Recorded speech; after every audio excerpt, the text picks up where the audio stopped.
नाज़रीन अस्सलाम वालेकुम। सिंध टीवी जे प्रोग्राम मुलाक़ात में निज़ामुद्दीन निज़ामाणी पंहिंजी टीम सां गॾु हाज़िर आहे। सभ खां पहिरीं असीं तव्हांजा थोराइता आहियूं, ख़ासि तौर ते उन्हनि दोस्तनि जा जिन असांजा पुराणा प्रोग्राम ॾिठा ऐं असांखे पंहिंजी राय खां आगाह कयो ऐं क्रिटिकल अंदाज़ में उन प्रोग्राम खे ॾिठो। उन सिलसिले खे जारी रखंदे अॼु असां पंहिंजे स्टूडियो में गुफ़्तगू कंदासीं लेबर राइट्स जे हवाले खां, छाकाणि त ताज़ो 1 मई गुज़रियो आहे। मई महीने हले पियो ऐं मई महीने जी तमामु वॾी इम्पोर्टेंस आहे सॼी दुनिया में labour rights, trade union, federation, इन्हनि मौज़ूअनि सां। इन प्रोग्राम ते गुफ़्तगू करण जे लाइ असां नामियारे ट्रेड यूनियन फेडरेशन लीडर ऐं पुरहित अॻवान शराफ़त अली साहब जिन खे दावत ॾिनी आहे पंहिंजे स्टूडियो में। शराफ़त अली साहब ऐं करामत अली साहब भाउर आहिनि ऐं इन्हनि जो नालो गूंजे थो। पाण ॾहाकनि खां वठी ट्रेड यूनियन जी सियासत में एक्टिव आहिनि। न सिर्फ़ु ट्रेड यूनियन जी सियासत बल्कि हिंदुस्तान पाकिस्तान जे पीस प्रोसेस में हिननि जो तमामु वॾो एक्टिव रोल रहियो आहे। अचो त गुफ़्तगू कयूं था शराफ़त अली साहब जिन सां। शराफ़त अली साहब, सिंध टीवी पर भलीकार और खुश आमदेद। शुक्रिया निज़ामानी साहब। अच्छा शराफ़त साहब, ये बताइए कि इस वक्त जो हम 2009 में बैठे हुए हैं, तो इस वक्त क्या सूरत-हाल है सरमायादारी और निज़ाम के जो रवैये क्या हैं लेबर के साथ, और जो जागीरदार हैं उनके रवैये किसानों के साथ। इस वक्त आपका जो इदारा है वो जो काम कर रहा है, आपकी क्या अपडेट्स हैं इस वक्त? मौजूदा स्टेटस को क्या है, सूरत-हाल क्या है? निज़ामानी साहब देखें, जहाँ तक सिस्टम्स की बात है तो कैपिटलिज्म आज भी उतना ही क्रूअल है जितना ये जब शुरू हुआ होगा। इसी तरह से अगर हम किसानों के मुकाबले में जागीरदारों के रवैये को देखें तो कोई भी तब्दीली नहीं है, लेकिन कहीं कहीं पे थोड़े उम्मीद के चिराग भी मौजूद हैं, रोशन हुए हैं। पहले मैं बात करूँगा जो कारखानेदार हैं, जो सरमायाकार हैं और मजदूर, सनतकार और मजदूर के हवाले से। तो पिछले अरसे में एक इदारा कायम हुआ वेब कॉप के नाम से, workers employers bilateral council of Pakistan. Okay. ये ट्रेड यूनियन के नुमाइंदे के तौर पे आए और हम लोग बैठ के देखें कि भाई मसाइल क्या हैं और कहाँ पर हमें आपस में ही बातचीत करने से कुछ हासिल करने की कोशिश करना है और कहाँ पे फिर हम रियासत को बीच में लाएं। इसलिए कि जो एक क्लासिकी तस्वुर है मजदूर और सरमायादार का, वो से फरीकियत की बुनियाद पे कायम है कि उसमें मजदूर है, उसमें सनतकार है और उसमें रियासत के भी कुछ इदारे हैं।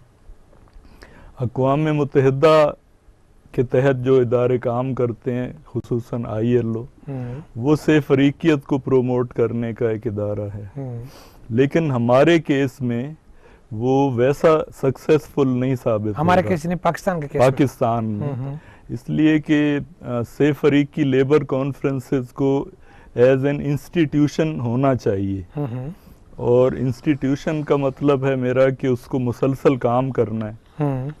तो पाकिस्तान में ऐसा नहीं है।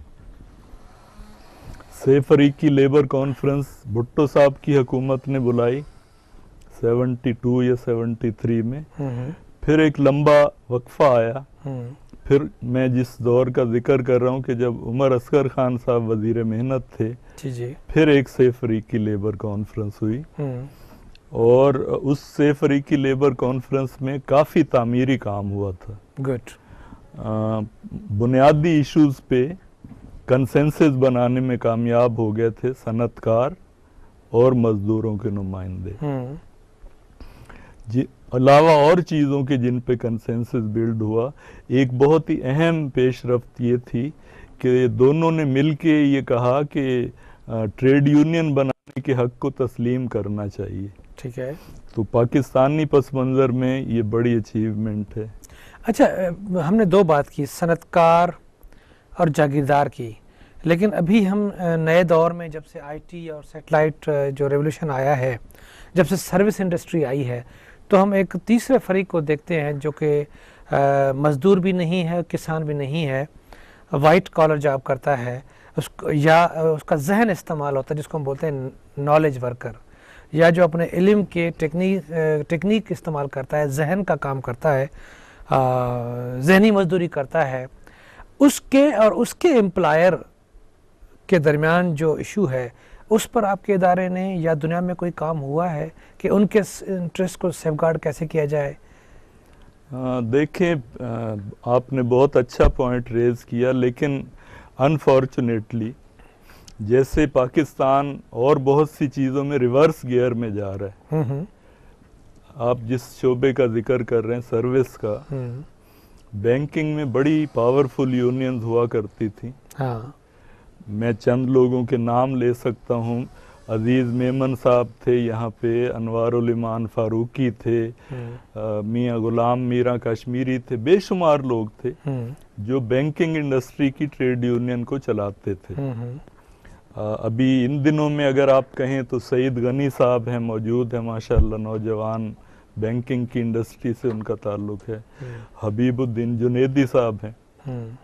लेकिन एक मखसूस फलसफा चल रहा है यहाँ पे कि भाई मार्केट इकोनॉमी है, अब मार्केट की फोर्सेस को हर चीज़ डिटरमिन करनी है, तो रियासत का रोल श्रिंक हो रहा है।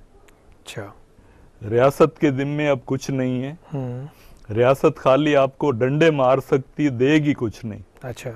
आप देखें एक एक करके चीज़ें विदड्रॉ हो रही हैं।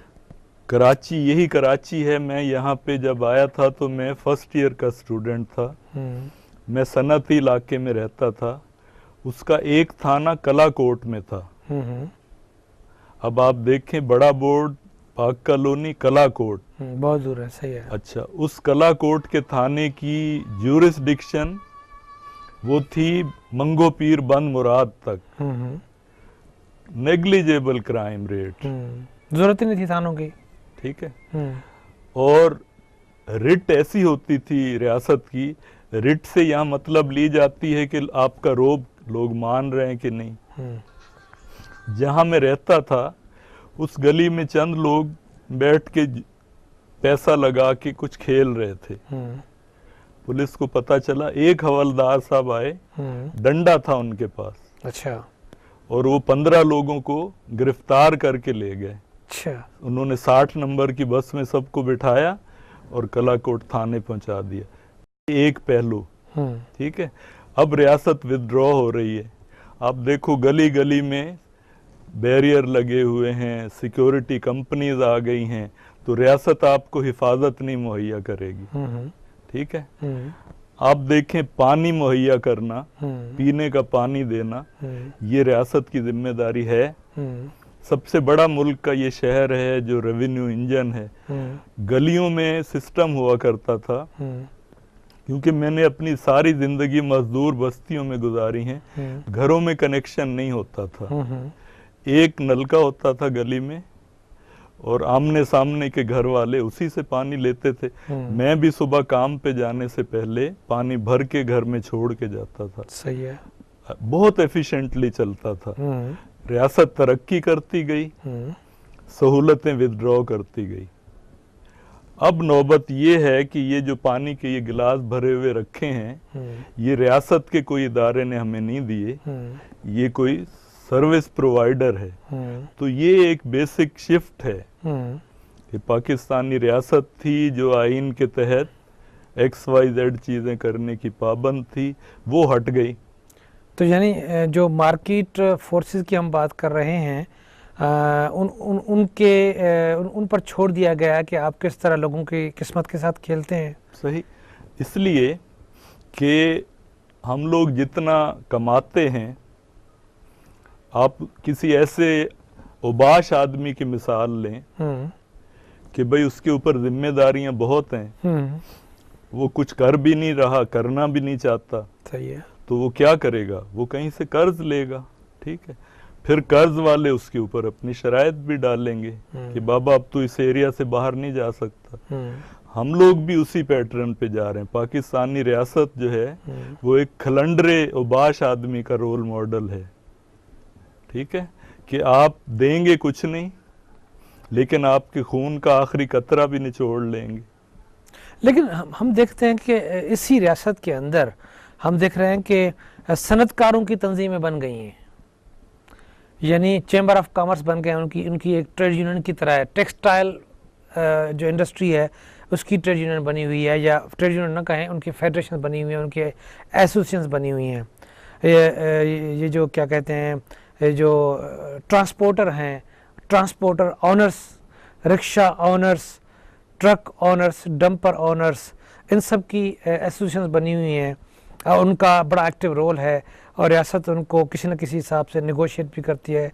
मगर इनमें काम करने वाले जो मज़दूर हैं, अब ट्रांसपोर्टर की ऑनर की तो है यूनियन है या एसोसिएशन है, उसमें काम करने वाले कैलेंडर का क्या होगा, कंडक्टर का क्या होगा, मज़दूरों का क्या होगा, ये जो इंश्योरेंस कंपनी है उनमें काम करने वाले लड़के लड़कियां नौजवान बहुत थोड़े से मुआवजे के लिए काम करते हैं, इनको क्या प्रोटेक्शन है। मतलब जो ऑनर है, जो सनतकार है, जो सरमाएदार है, या जो इन्वेस्टर है, छोटी लेवल का इन्वेस्टर, कोई डंपर ऑनर है या इवन टैक्सी ऑनर, कंपनियां बन गई हैं, मेट्रो कैब है, वाइट कैब है, इन सब के एक एसोसिएशन बनी हुई है और वो नेगोशिएट भी करते हैं रियासत के साथ, ब्यूरोक्रेट्स के साथ भी करते हैं और मिनिस्ट्री ऑफ ट्रांसपोर्ट के साथ भी करते हैं, मिनिस्ट्री ऑफ लेबर के साथ भी करते हैं, फाइनेंस मिनिस्ट्री के साथ भी करते हैं। मज़दूर बेचारा, वो मज़दूर वाइट कॉलर हो या ब्लू कॉलर हो, मेल हो या फीमेल हो, वो कहीं उसकी आवाज़ नज़र नहीं आ रही। देखिए, मैंने जो बातें पहले की, मैं फिर थोड़ा आपसे उसको रिमाइंड कराता हूँ कि एक जमहूरी मुआशरा है, उसमें सब इक्वल होते हैं, ठीक है। यहाँ पे इन्वेस्टर का हक है कि वो कारोबार करे, वो सनतें लगाए, वो उसमें से प्रॉफिट भी ले, ठीक है।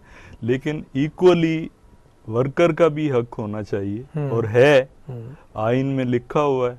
आप ILO के कन्वेंशन साइन करते हो, वो आपको पाबंद करते हैं कि यूनियन बनाना मालिक का भी हक है, इसी तरह वर्कर का भी हक है।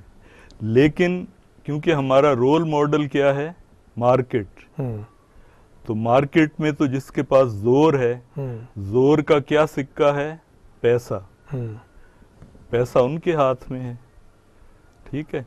अब जो स्टेट मशीनरी है, जो हमारे सारे हकूक देखने की जिम्मेदार है, जो हमारे टैक्सों से पलती है, वो तो उनकी तरफ है। और हम लोगों को, बहुत बुरा ये लफ्ज़ है लेकिन मैं मजबूर हूं कि मैं ये बात कहूं, हम लोगों को डिस्पोजेबल मटेरियल समझा जाता है। काम करने वाले लोगों को, काम करने वाले लोग जो हैं, उनका कोई शर्फ इंसानियत नहीं है, उनकी कोई इज्जत नहीं है, उनकी कोई एस्टीम नहीं, डिस्पोजेबल। और रियासत भी नाकाम रही है, रियासत, क्योंकि उस आइडियालॉजी को प्रमोट करने में रियासत मुजरिम है। आप देखें, आप पाकिस्तान बना, एक तहरीक चली, तो उसमें बेसिक क्या चीज़ थी कि एक ये आपकी बात बिल्कुल हम आगे करेंगे, थोड़े से वक्फे का टाइम हो गया है। नाज़रीन, शराफत साहब सां असांजी गुफ्तगू जारी है। नंढड़ी साई खां पोइ मुलाक़ात कयूं था, असां सां गॾु रहिजो।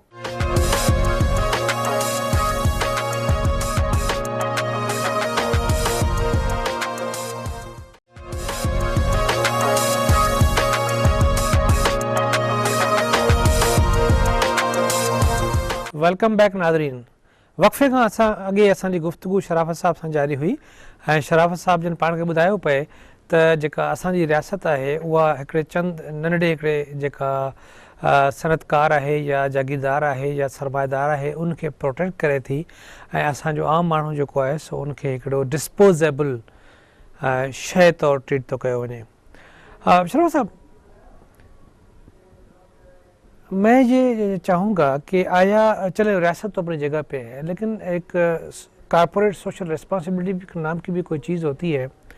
तो मुझे ये बताइए कि आप लोगों के मुशाहिदे में क्या बात आई है कि जो मकामी हमारे पास जो सनतकार है या मकामी जो कंपनियां हैं वो, और जो मल्टीनेशनल कॉरपोरेशंस हैं, उनके रवैयों में कुछ फ़र्क है या एक ही सूरत-हाल है? देखें, क्योंकि दोनों की फ़िलॉसफी तो एक ही है ना, चाहे एक सरमायाकार सनतकार मकामी है या कोई बाहर से आता है तो उनकी सोच एक है कि भाई मजदूर जो है ना ये कमोडिटी है, कमोडिटी को आप खरीद सकते हो, ठीक है। अगर कमोडिटी, अब प्याज की फसल बड़ी हो गई तो रेट गिर जाएगा, तो वो इंसानों को मिर्च और प्याज समझते हैं, ठीक है। जबकि मुहज़्ज़ब दुनिया के जो कोड हैं, जो पाकिस्तान का आईन है, पाकिस्तान एक डेमोक्रेटिक रिपब्लिक है जिसमें शहरियों के राइट्स गारंटेड हैं, जिसकी सुपरविजन के लिए रियासती मशीनरी है, अदलिया है, दूसरे इदारे हैं। लेकिन सोच में क्योंकि प्रॉब्लम है, तो हमें तो अपनी सोच को बेहतर करने की ज़रूरत है। अच्छा, ये मैं चाहूँगा कि अभी फिर हम 2009 में जब बैठे हैं तो अवामी हुकूमत है या एक इलेक्टेड हुकूमत है। इससे पहले हम देखते हैं कि जब पीपल्स पार्टी की गवर्नमेंट आई थी 70s के दौर में, तो ट्रेड यूनियन का राइट भी मिला और हमने बड़ी इन्वेस्टमेंट भी देखी, स्टील मिल भी लगी, बड़े बड़े इदारे बने और रोटी कपड़ा और मकान का एक नारा भी चला और लोगों को रोज़गार मिला, वाकई मिला, और ट्रेड यूनियन और फेडरेशन को बहुत एक सपोर्ट मिली। अब मुझे बताइए कि इस वक्त की जो हुकूमत है इसमें और इससे पहले जो फिर जो एक डिक्टेटरशिप गुजरी है, कुछ फ़र्क है या कोई वही सूरत हाल है? देखिए, मैं हर कीमत पे एक डेमोक्रेटिक गवर्नमेंट की सपोर्ट करूंगा, ठीक है ना, ठीक है। लेकिन जो लोग इससे पहले थे वो एक ताकत के जोर पे आते हैं ना, वो अपने आप को तो किसी चीज़ का पाबंद नहीं समझते, तो वो लोग एक ख़ास माहौल क्रिएट करके जाते हैं। मार्शल लॉ लगने का मतलब है कि आपने हर किसी को मैसेज दिया कि भाई ताकत जो है ना ये इसकी अहमियत है। अब जो लोग महरूम है उस ताकत से, तो उसमें से कुछ लोग तो मुकाबला करते हैं, फिर उनका हशर हो जाता है, कुछ वो दूसरों के लिए मिसालें बन जाते हैं, ठीक है। तो ताकत, रियासत को ताकतवर होना चाहिए, ठीक है ना। हम लोगों को इस जदीद दुनिया में रहना है, हमारे आसपास की सिचुएशन को भी फेस करना है, रियासत को मुनज़्ज़म होना चाहिए और रियासत के ज़रूरी इदारों को ताकतवर होना चाहिए, लेकिन उनकी कहीं पे जवाबदेही तो होना चाहिए ना। अब देखें, हमारे आइन में लिखा हुआ है कि एक मुंतखब सॉवरन कौन है? पार्लियामेंट है, जिसको अवाम ने मुंतखब किया, बाकी सब उसको जवाबदेह हैं, लेकिन इनफैक्ट वो नहीं है। तो मेरा यही था कि इसमें और जो पुरानी गवर्नमेंटें गुजरी हैं, अभी जनाब मुशर्रफ का 11 साल गुजरे हैं, कुछ फ़र्क है? मैं देखें, एक चीज़ होती है फीलिंग। मैं आपको थोड़ा सा पीछे ले जाता हूँ। जिस दिन पीपल्स पार्टी को हुकूमत मिली थी, ज़ियाउल हक के वाक़यात के बाद इलेक्शन हुए, पीपल्स पार्टी ने हुकूमत बनाई, तो हम लोग पायलर, उस वक्त बहुत छोटा सा इदारा था, हम लोग टीवी पे उनकी ओथ टेकिंग देख रहे थे, तो सब साथियों का एक ही कंसेंसस का कमेंट था कि यार कुछ चीज़ फीलिंग हो रही है मुझे। तो जमहूरियत जो है ना एक फीलिंग का नाम है, ठीक है। तो बिल्कुल मुझे 18 फरवरी के बाद मुझे एक नई उम्मीद मिली। मैं खुद को पहले से ज़्यादा पुरएतमाद समझता हूँ। सही है। और यकीनन फ़र्क तो है, मतलब हमारे यहाँ पर अब प्रॉब्लम नहीं है, ठीक है। हम मुतमईन हैं कि यार वो लोग नहीं हैं जिनसे कोई पूछ ही नहीं सकता, ठीक है। अब ये लोग अवामी नुमाइंदे हैं और एक इनकी स्ट्रगल है, 40 साल पुरानी पार्टी है और इस्टेब्लिशमेंट इसको हमेशा मार भी रही है, तो मैं तो उसके साथ खड़ा रहूँगा, मैं उसके मुखालिफ के साथ तो नहीं जाने का सोचूंगा, लेकिन बहुत बड़ी चेंज नहीं है। अच्छा। अनफॉर्चुनेटली। अच्छा। इसलिए कि देखें, मैं आपको एक छोटी सी मिसाल से बताता हूँ कि वज़ीर आज़म साहब ने अपनी पहली स्पीच में मज़दूरों के हवाले से कुछ ऐलानात किए थे। सही है। उस दिन हम लोग एक कौमी सतह की कॉन्फ्रेंस कर रहे थे इस्लामाबाद शहर में ही, जो मज़दूरों के मसाइल को पॉलिसी मेकर तक ले जाने की कोशिश थी। वहाँ पे पीपल्स पार्टी की क़यादत ने अपने आला नुमाइंदों को भेजा हमारे साथ सॉलिडेरिटी के लिए। गुड। मैं नाम लेना चाहूँगा, चौधरी मंजूर अहमद साहब जो उस वक्त कौमी असम्बली के मेंबर नहीं थे, लेकिन लेबर के इश्यूज़ पे वो एक अहम आदमी है पीपल्स पार्टी में। वो बजाते खुद उस कॉन्फ्रेंस में आए और उन्होंने आला क़यादत की नेक ख्वाहिशात पहुँचाई। हमने उसको वेलकम किया। और उससे पहले 27 दिसंबर को शहीद मोहतरमा के वाक़यात हो चुके थे, तो वो पूरी कौमी सतह की कॉन्फ्रेंस थी जिसमें राइट लेफ्ट सेंटर सब यूनियंस थी, कौमी सतह की यूनियंस। हम लोगों ने एक करारदाद वहाँ पे पास की थी कि आज के इजलास से हम लोग ये मुतालबा करते हैं कि शहीद मोहतरमा को जिन हालात में कत्ल किया गया उसकी अक़वाम मुत्तहिदा से तहकीकात कराई जाए। और दूसरा हमने ये वहाँ पे करारदाद पास की कि इसको सरकारी तौर पे एक तातील करार दिया जाए।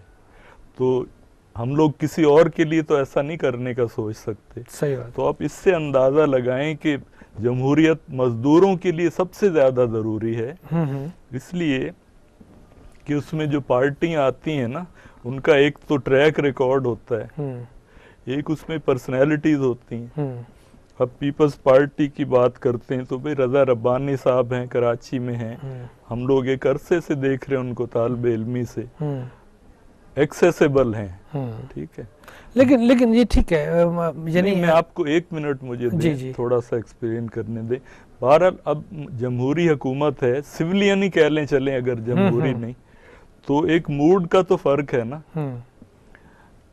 पिछली हुकूमत थी वो भी डेमोक्रेटिकली इलेक्टेड तो थी, अरबाब वजीर आला थे। टीचरों के साथ क्या किया गया था प्रेस क्लब, सही बात है, ठीक है। लेकिन ये हुकूमत है, इन्होंने हमको हारियों के लॉन्ग मार्च करने की इजाज़त दी। हारी हैदराबाद से चले सिंध असम्बली तक आके उनको वेलकम करने के लिए मुंतखब नुमाइंदे खड़े थे। अच्छा, गुड। अच्छा, इसी से मुझे एक सवाल ज़हन में आ रहा है कि क्योंकि आप ज़्यादातर मज़दूर पे काम करते हैं, तो जो खेत मज़दूर है बेचारा, सिंध में, पंजाब में, पख्तूनख्वा में, बलूचिस्तान में, हम देखते हैं कि अक्सर वो बेशतर रिपोर्टें आती हैं ओकाड़ा में झगड़ा हो गया है, वहाँ पे किसानों के साथ झगड़ा हो गया है, और ये बॉन्डेड लेबर का भी कभी कभार के हम सुनते हैं, जेलों का हम के साथ सुनते हैं। तो खेत मजदूर और जागीरदार की क्या सिचुएशन है अभी मुख्तसरन, क्योंकि हम और आगे में बातें अच्छा, करनी। देखें सूरत हाल अच्छी नहीं है, कम से कम अल्फाज में। हालांकि वो बेचारे वोटर भी इन्हीं के ही हैं, लेकिन अभी भी उनकी कोई सुनता नहीं है। अब देखें, इन सब के लिए जो काम करेगा वो एक अंडरस्टूड बात थी किसी ज़माने से लेकर के, जो लेफ़्ट के लोग थे उन्होंने बेड़ा उठा के रखा था कि मज़दूरों के मसाइल पर हम बात करेंगे और काम करेंगे, और हुआ भी। हमने देखा कई अरसे तक, मगर फिर सोवियत यूनियन हम देखते हैं कि फेल हो गया या जो भी हुआ। उसके बाद फिर लेफ़्ट बटी हुई है। सोवियत यूनियन के बाद फिर सुना है कि कुछ लोगों में कुछ उम्मीद की, अभी फिर कुछ कोशिश हो रही थी। इस वक्त क्या पोजीशन है लेफ़्ट की? देखें निज़ामानी साहब, सोशलिज़म एक फ़िलॉसफी है, ठीक है। फ़िलॉसफी नाकाम नहीं होती, उसकी एप्लीकेशन में मसाइल हो सकते हैं। सोवियत यूनियन ने 70 साल में एक महरूम लोगों को उम्मीद दी, उन्होंने प्रैक्टिकल मॉडल क्रिएट किए, और सोवियत यूनियन बनने का सबसे ज़्यादा फ़ायदा सोवियत यूनियन के उन इलाकों को हुआ था जो सबसे पसमानदा थे। सही है। जो सेंट्रल एशियन रिपब्लिक्स हैं, और उस सिस्टम ने उन लोगों को ऑनर दिया, उस सिस्टम ने उनको हेल्थ केयर दी, उनको गारंटेड जॉब दिए, और बहुत कुछ दिया। लेकिन हत्ता के जब तक सोवियत यूनियन थी तो वहाँ पे प्रोस्टिट्यूशन का नाम नहीं था, उसके लिए सजाए मौत थी कि अगर आप प्रोस्टिट्यूशन में जाएं या किसी को।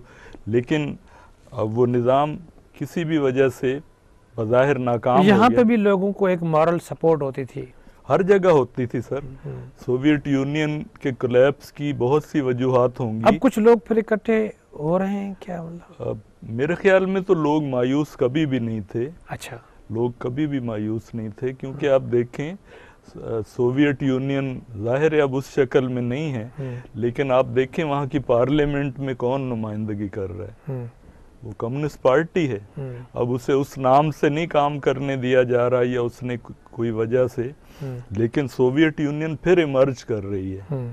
अब वो फेडरेशन के नाम से है, और जब तक सोवियत यूनियन थी, आप मुझसे इत्तेफाक करेंगे कि कोई ऐसा गुंडागर्दी का माहौल बैनुल अक़वामी नहीं होता था। सही बात है। इस पर जो है ना, उसके बाद हम पाकिस्तान में लेफ्ट की क्या सियासत है, इस पर हम बात करेंगे। एक छोटे से वक्फे का टाइम हो गया है। नाज़रीन, असांजी गुफ्तगू शराफत साहब सां जारी है। असां सां गॾु रहिजो। मिलूं था हिकिड़ी नंढड़ी साई खां पोइ।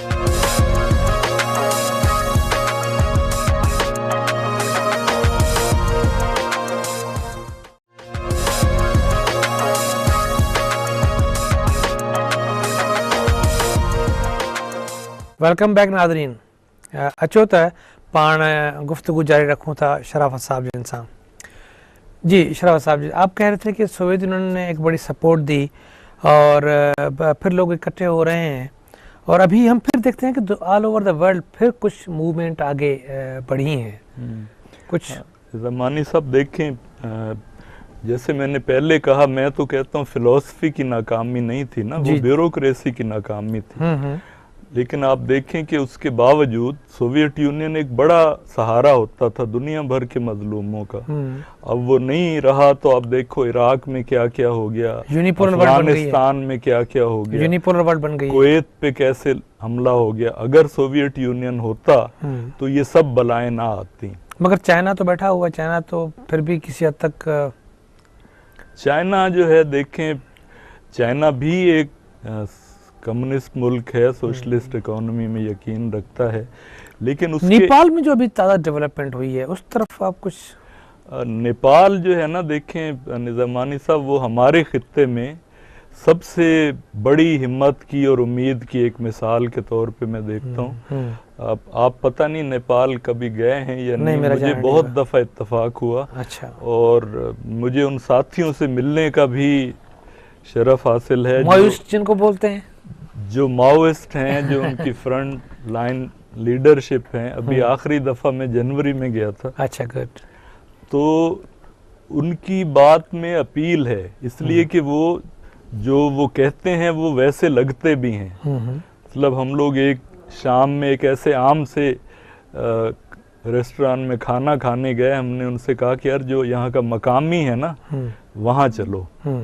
तो वो जो हमारे साथ थे साथी, वो एक प्रोविंशियल कमेटी के कोई अहम कामरेड थे।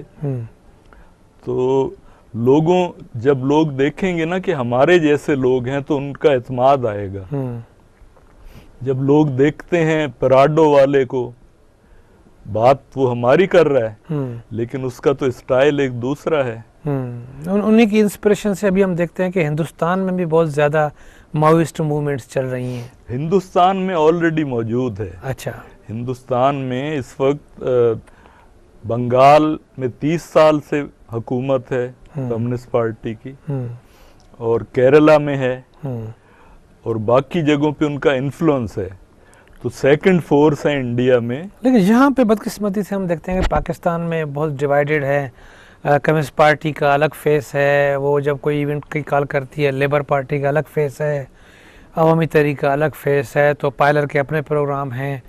इस पे थोड़ा सा देखें, बहुत मुश्किल सिचुएशन में यहाँ पे लोग काम करते हैं। अच्छा। पाकिस्तान जो है ना, ये कोई नॉर्मल मुल्क नहीं है। अच्छा, ठीक है।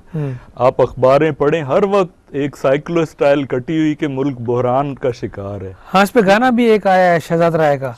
ठीक है ना। हाँ। तो अब एक ऐसे मुल्क में अगर इस वक्त पाकिस्तान तारीख के नाजुक तरीन दौर से गुजर रहा है। ये बात सुनते सुनते मेरी अभी उम्र जो है ना, अभी कोई 57 है, और मैंने पहली दफा सियासत में हिस्सा लिया था जब मोहतरमा फातिमा जिन्ना का इलेक्शन था। तो आप देखें 1964 से मैं देख रहा हूँ कि सुर्खियां नहीं बदल रही, इदारिये नहीं बदल रहे, हत्ता के जो कॉलम लिखने वाले लोग हैं वो भी नहीं बदल रहे। तो ऐसे माहौल में अगर कुछ लोग हैं जो मुकाबले में खड़े हैं तो उन सबको मेरा सलाम है। लेकिन लोगों का ख्याल ये है कि लेफ्ट इसलिए बटी हुई है कि जो लेबर लीडर हैं या जो लेफ्टिस्ट हैं वो कौमी जो इश्यूज़ हैं या जो कौम परस्तों के जो मुतालबात हैं, वसाइल के रिसोर्स की डिस्ट्रीब्यूशन के हवाले से लोगों का ये ख्याल है कि वो जो लेफ्टिस्ट जो पार्टियां हैं वो इस पर स्टैंड नहीं लेती और कौम परस्तों के साथ नहीं खड़ी होती हैं। सिंध के पानी का मसला हो, बलूचिस्तान के गैस का मसला हो, लोगों को ये क्रिटिसिज्म है। आप किस तरह देखते हैं? अब देखें, ये मतलब किसी हद तक हो सकता है ये लोगों की शिकायत वजह हो, लेकिन मैं टोटली इससे एग्री नहीं करता। अच्छा। हाँ जी, आप देखें कालाबाग डैम के इशू पे ये पहले ये समझा जाता था सिंध का मसला है, और मैं सिंध की कौम परस्त सियासी जमातों को मैं बहुत, मेरे दिल में उनकी रिस्पेक्ट है, उन्होंने इस इशू को मरने नहीं दिया। लेकिन आप देखें कि वही इशू पे इस्लामाबाद में सेमिनार में मैं खुद गया था और वो सराइकी भाई हमारे साथ बैठे हुए थे। तो अब मसले कौमी नौयत के बन रहे हैं, अपनी डायनामिक्स होती हैं पॉलिटिक्स की, मायूस नहीं होना चाहिए। बेशक प्रोग्रेसिव लोग विजिबल नहीं है ना। असल चक्कर क्या है कि एक जमाना था जब सिर्फ प्रोग्रेसिव लोग ही ट्रेड यूनियन बनाते थे, लेकिन फिर पाकिस्तान ने जब अमेरिका के कैंप में जाने की चॉइस की 1954 में, फिर कम्युनिस्ट पार्टी पे पाबंदी, फिर वो सब आपने पढ़ा होगा। तो एक डेलिब्रेट कोशिश की गई कि इन लोगों को तो निकालो। फिर उसका बदतरीन दौर था जो याह्या खान के दौर में, उसने इलेक्शन भी करवाए और उसने जमात इस्लामी को इनकरेज किया कि आप भी आओ। तो उन्होंने ट्रेड यूनियंस कायम की, उनको बड़े मैसिव वसाइल मुयस्सर थे, उन्होंने शौकत इस्लाम के नाम पे जुलूस निकाले और उनका नारा होता था रब्बे काबा नुसरत भेज। तो 70 का इलेक्शन हो गया, पीपल्स पार्टी स्वीप कर गई। तो हम लोग उनको अजराह मजाक कहा करते थे कि तुम्हारी दुआ पूरी तो हुई लेकिन नुसरत की बजाय जुल्फिकार अली को भेज दी। तो सही। उसके बाद से फिर ये डिटीरियोरेशन है ट्रेड यूनियन में, इनतात है, उसकी बहुत सी वजूहात हैं। एक और बात की तरफ हम आते हैं कि आपके इदारे ने 2006 में हम देखते हैं कि एक बहुत बड़ा आपके इदारे और बाकी लोगों ने वर्ल्ड सोशल फोरम को यहाँ पे इनवाइट किया और वो गैदरिंग हुई, और हम देखते हैं पढ़ते हैं कि आपका इदारा काफ़ी एक्टिव है रीजनल सेमिनार्स में, और उसके हवाले से कुछ अक्रॉस द बॉर्डर जो अमन की कोशिशें हों, नताइज कुछ निकल रहे हैं इसके? कुछ नताइज बहुत ज़्यादा निकल रहे हैं। अच्छा जी, लेकिन बदकिस्मती है कि अब सारी चीज़ें लोग मीडिया की आंख से देखते हैं ना। आप मीडिया पे आप मुझे बता दें कौन सा चैनल है जो किसी पीस एक्टिविस्ट को, क्या रोल है मीडिया, आपका वाज़े करें कि आपके ख्याल में मीडिया का रोल पॉजिटिव नहीं है इन चीज़ों की तरफ? मीडिया का रोल बड़ा सिलेक्टिव है। डिबेट तो हो रही है हर चीज़ पे, कम अज कम अल्फाज में मैं कहूँगा सिलेक्टिव है मीडिया। वो कैसे? इसलिए कि वही मीडिया है जो चीफ जस्टिस साहब के 24-24 घंटे के जुलूस दिखाता है, वो उसका एक रुख है, ठीक है। लेकिन जब चीफ जस्टिस बहाल हो जाता है तो वो तो हमारे लिए वो तो ईद से बड़ा दिन था, ठीक है, हैं जिस दिन टीवी पे मैं देख रहा था कि नौजवान वकला वो हाई कोर्ट के दरवाजे की जंजीरें काट रहे थे, यूफोरिया थी।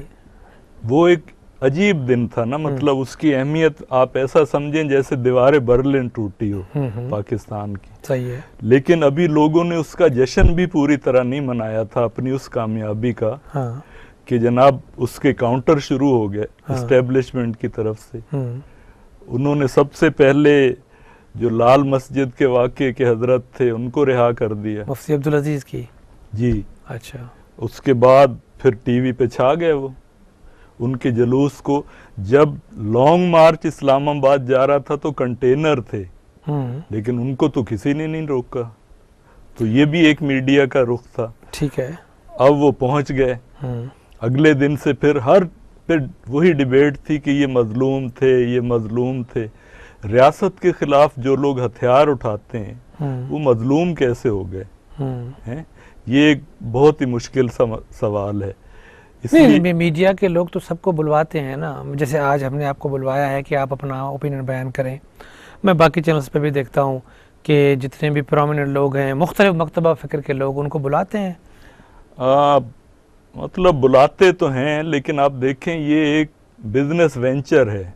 अच्छा, ठीक है, तो आप बहुत सा माल तो वो रखते हो जो आपकी पसंद का है। मिसाल के तौर पे अब भाई मुल्क में एक जमहूरी हुकूमत है ना, तो सियासतदानों को हर शो में बैठे हुए देखना मेरी ख्वाहिश होती है। तो बैठते नहीं बैठते।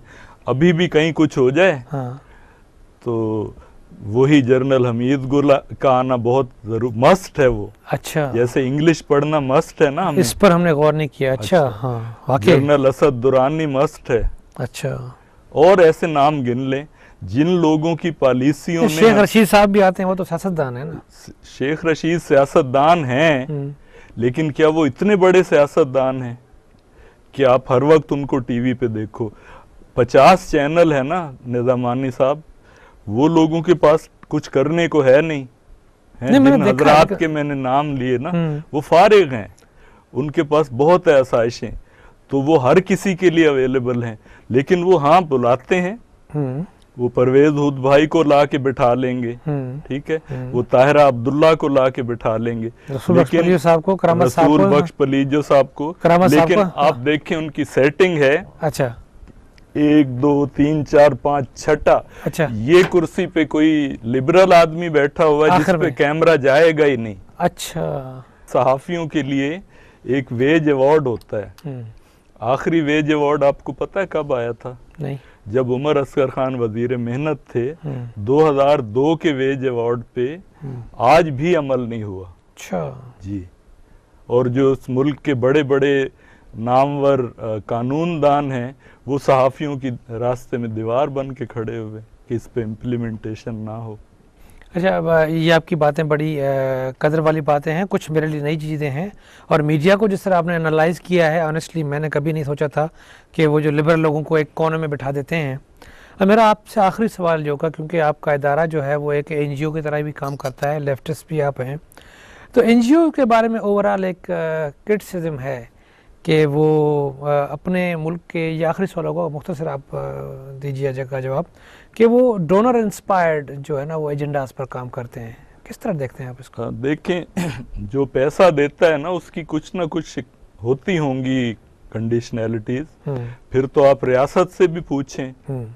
पाकिस्तान एक नलके की टूटी नहीं लगा सकता जब तक कहीं से फंडिंग ना ले।